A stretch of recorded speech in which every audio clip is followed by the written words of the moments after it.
West Bengal RG Kar medical college of hospital. নামটিকে ঘিরে বহু মেডিকেল স্টুডেন্টের স্বপ্ন জড়িয়ে আছে, তাই নয় কি? আচ্ছা বলুন তো, নিট ইউজির মতো এত কঠিন এক্সামের প্রিপারেশন, দেন পুরো এমবিবিএসটা পড়ার জন্য এতটা হার্ড ওয়ার্ক, এই যে এত বড় স্বপ্ন নিয়ে মানুষের সেবার উদ্দেশ্যে যে মেয়েটি পা বাড়ালো, কিছু দূর যাওয়ার পরই কিছু জঘন্য নোংরা হিংস্র দৃষ্টি সেই মেয়েটির স্বপ্নটাকে পুরো ধ্বংস করে দেয়। ইতিমধ্যে আপনারা সবটাই জানেন আরজিকর মেডিকেল কলেজের সেকেন্ড ইয়ারের পোস্ট গ্র্যাজুয়েট ডক্টরের কথা। টানা 36 ঘন্টা ডিউটি পর নিজে যখন সেমিনার হলে একটু রেস্ট নিতে যাই, পরের দিনের ছবিটা কিন্তু পুরো আলাদা। অর্ধ উলঙ্গ অবস্থায় শরীরে একাধিক আঘাতের চিহ্ন, স্পট ডেট। দেখে কি মনে হয় এটা কি একটা মানুষের কাজ?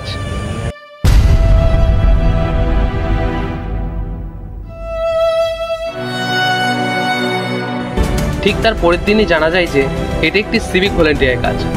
আরজিকরের মতো এত বড় হসপিটাল, এই কেমন সুরক্ষা যেখানে নাইট ডিউটি চলাকালীন ডক্টর, নার্স, টেকনোলজিস্টরাই অসুরক্ষিত?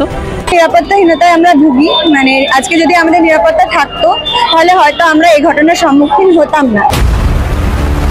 কোথাও চেঞ্জ করতে যাই, চেঞ্জিং রুমে অনেক সময়তেও সেইগুলো আমরা মানে সুরক্ষিত নই।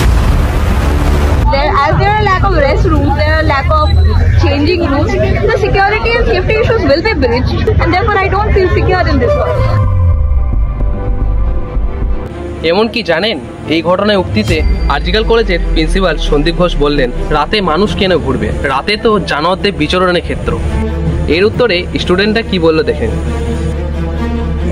Was irresponsible of the girl to be alone at night. Exactly. রাতে মানুষ কেন ঘুরবে, রাত তো জানোয়ারদের বিচরণ ক্ষেত্র। ঠিক এই ঘটনার পরই প্রিন্সিপাল স্যার রিজাইন করে নিলেন। তিনি চাইলেই কিন্তু মেয়েটির জন্য আন্দোলন করতে পারতেন, কিন্তু তিনি তা না করে পুরো বিষয়টা থেকে সরে গেলেন। পুরো ঘটনা থেকে বোঝাই যাচ্ছে যে কোনো কালো হাত ঘটনাটির ধামাচাপা দিতে চেয়েছে। আপনারা যদি আমার সাথে সহমত হন তাহলে মৌমিতার জন্য আমার সাথে বলুন, উই ওয়ান্ট জাস্টিস।